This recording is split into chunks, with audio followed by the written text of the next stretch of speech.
Hello everyone, कैसे हो? I hope सभी अच्छे होंगे। हम भी एकदम बढ़िया है। तो आज हम जा रहे हैं एक घर से दूसरे घर के लिए। तो गांव में आजकल मक्की बिजाई हो रही है, तो सुबह उठ के तो हमने सारा ये काम निपटाया, क्योंकि अभी तो बहुत खेत बच रहे हैं बीजने के लिए। बट हमें जाना था आज दूसरे घर, क्योंकि जेठ की बेटी की शादी है, तो शादी के भी काम चल रहे हैं।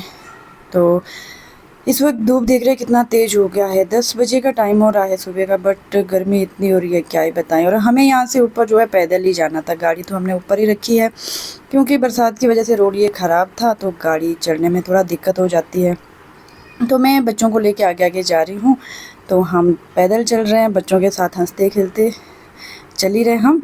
बट गर्मी तो हो ही रही, पसीना पसीना हो गया। तो चलते चलते हम पहुंच ही गए गाड़ी के पास, जहाँ पे हमने गाड़ी खड़ी करी है। और इधर गाड़ी को देखते ही भाग गया, क्योंकि ये ना पैदल चलते बहुत थक गए आज दोनों। वैसे इतना दूर तो है नहीं है, 20-1 मिनट का रास्ता है। फिर जेठ जी मम्मी और पापा को लेके आगे पीछे से स्कूटी में, क्योंकि मम्मी पापा को तो पैदल चलने में थोड़ी दिक्कत होती है, तो इनके लिए स्कूटी में ले आए इन्हें। तो उसके बाद हम यहाँ से आगे जा रहे हैं गाड़ी में। मम्मी और पापा, जेठ जी, इन सबको जाना है आज शॉपिंग करने, क्योंकि शादी की शॉपिंग भी चल रही है। शादी के बहुत सारे काम होते हैं जो अब करने ही है, 1 ही महीना रह गया। और फिर पहुँच गए हम घर पे। तो यहाँ पे पेंटिंग का काम चल रहा है, साथ में मिस्त्री भी लगे हैं। थोड़ा बहुत काम बचा था करने के लिए, तो वो सब काम कर रहे हैं। बाकी सब तो मार्केट चले गए, क्योंकि शॉपिंग करनी है। शादी की एकदम बहुत सारी शॉपिंग होती है, कभी कुछ कभी कुछ कभी कुछ, तो आजकल यही काम चल रहा है। तो मुझे यहाँ पे घर का काम देखना था, और मिस्त्री भी लगे हैं, तो इनके लिए खाना बनाना खिलाना ये सब देखना था। तो हम यहाँ पे चटनी बना रहे हैं। आज अंशी चटनी बना रहा है। अंशी का आज चाची चटनी मैं बनाऊँगा।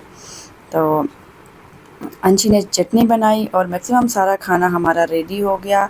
और फिर मिस्त्री को अब खाना खिलाते हैं, क्योंकि 1-1:30 बजे का टाइम हो गया है।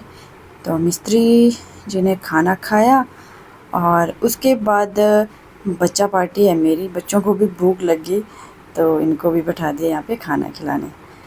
इस तरह से सबको खाना खिला दिया और ख़ुद भी खा लिया।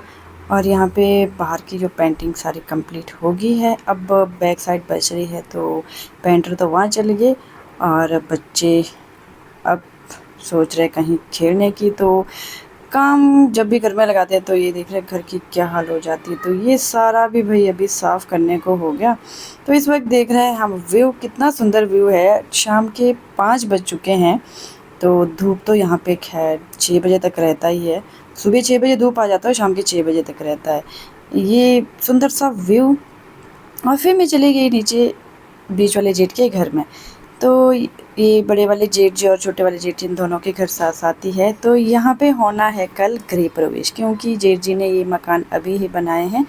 तो यहाँ पे भी काम चला था, और आज यहाँ की हमें सफाई करनी है, क्योंकि कल सुबह गृह प्रवेश होना है। तो अब यहाँ का जो काम करते हैं, तो ये अंदर की तो सारी सफाई हो गई है, वेल फिनिश्ड है। बट बाहर बाहर जो है बहुत कचरा पड़ा था, क्योंकि मिस्त्री लगे थे, तो गंदगी तो पड़ेगी ही। तो इस तरह से अंदर का तो सारी सेटिंग हमने कर ली है, जो थोड़ा बहुत सेटिंग करने को थी। बाकी तो यहाँ पे शुरुआत कल से ही होगी। तो बट हमने थोड़ा बहुत सेटिंग की, और उसके बाद जो है बाहर बाहर का काम बचा था। तो मेरी जेठानी जी यहाँ पे बाहर झाड़ू लगा रहे हैं, और फिर मैं भी लगी इनके साथ, क्योंकि घर का चारों तरफ जो है बहुत ही कचरा था। तो इसे हमें अच्छे से साफ़ किया, ताकि सुबह जो हमारे लिए काम कम हो। तो इस तरह से काम करते करते अंधेरा भी हो ही गया। ये देख रहे 6 बज गए, बट धूप जो है अभी तक जाने का नाम नहीं ले रही। तो ऊपर वाले घर में बाहर झाड़ू मारने को रह गया था, क्योंकि आज बाहर बाहर का पेंट जो है कंप्लीट हो गया। तो गंदगी साफ़ करना बहुत ज़रूरी थी, बच्चे यहाँ पे फिर खेलेंगे। तो ये देख रहे हैं 6 साढ़े 6 का टाइम है इस वक्त, कितना सुंदर व्यू हो रहा है, और सारी साफ़ सफाई कर लिया।